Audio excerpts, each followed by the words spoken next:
Hi అండి, నమస్తే. ఈరోజు వీడియోలో టమాటో రసం సింపుల్గా ఎలా చేయాలో చూపించబోతున్నాను. స్కిప్ చేయకుండా చూడండి. హెల్త్ బెనిఫిట్స్ కూడా ఇందులో మీకు చెప్పబోతున్నాను. ముందుగా మనం రోట్లో ధనియాలు, జీలకర్ర, మిరియాలు వేసి కచ్చా పచ్చాగా దంచుకొని అందులోనే చిన్న అల్లం ముక్క, కొన్ని వెల్లుల్లి రేకలు వేసి దంచేసి తీసి పక్కన పెట్టుకోవాలి. ఈ రసంలో హెల్త్ బెనిఫిట్స్ ఏంటంటే, మనం ఇందులో మిరియాలు యూజ్ చేస్తున్నాం కదా, అవి బాడీలోని టాక్సిన్స్ అన్నీ బయటికి పంపించి బాడీని హెల్తీగా ఉంచుతాయి, ఇమ్యూనిటీని పెరుగుతుంది. మిరియాలు క్యాన్సర్తో కూడా పోరాడతాయంట. ఇప్పుడు మనం నాటు టమాటోల్ని తీసుకొని పేస్ట్ చేసి పక్కన పెట్టుకోవాలి. నాటు టమాటాలు చాలా టేస్టీగా ఉంటాయి రసానికి. ఇప్పుడు ఒక గిన్నె తీసుకొని అందులో మనం దంచి పెట్టుకున్న మిరియాలు, జీలకర్ర, ధనియాల మిశ్రమాన్ని వేసుకొని అందులోనే పేస్ట్ చేసుకున్న టమాటో పేస్టు, సాల్ట్, పసుపు, కొంచెం చింతపండు, వాటర్ వేసి బాగా కలిపి అందులోనే కొత్తిమీర తరుగు వేసుకొని బాగా మరిగించుకోవాలి.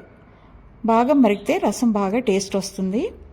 ఈ రసం ఏ ఫ్రైతోనైనా ఈ రసం వేసి పెడితే ఒక్క ముద్ద కూడా వదలకుండా చక్కగా తింటారు పిల్లలు.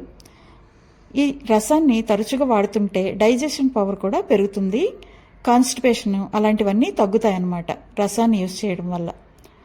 ఇప్పుడు స్టవ్ మీద చిన్న ప్యాన్ పెట్టుకొని అందులో ఆవాలు, జీలకర్ర, ఎండుమిర్చి, వెల్లుల్లి, కరివేపాకు వేసుకొని బాగా వేగిన తర్వాత తాలింపు పెట్టుకోవాలి రసానికి.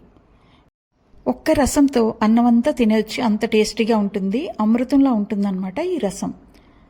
నోటికి ఏమీ తినబుద్ధి కానప్పుడు, జలుబు, తలనొప్పి అలాంటివి ఉన్నప్పుడు కూడా ఇలాంటి రసాన్ని, మిరియాల రసాన్ని వేసుకొని తింటే చాలా బాగుంటుంది. నోటికి తినాలని కూడా అనిపిస్తుంది. మా పిల్లలు చిన్నప్పుడు కూడా ఇలాంటి రసం చేసి చక్కగా మెత్తగా కలిపి పెడితే ఎంతో ఇష్టంగా తినేవారు.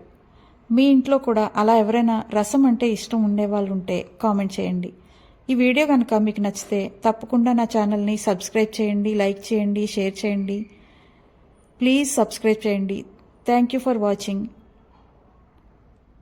కామెంట్ చేయడం కూడా మర్చిపోవద్దు. ఎక్కడి నుంచి కామెంట్ చేస్తున్నారో చెప్పండి. Thank you.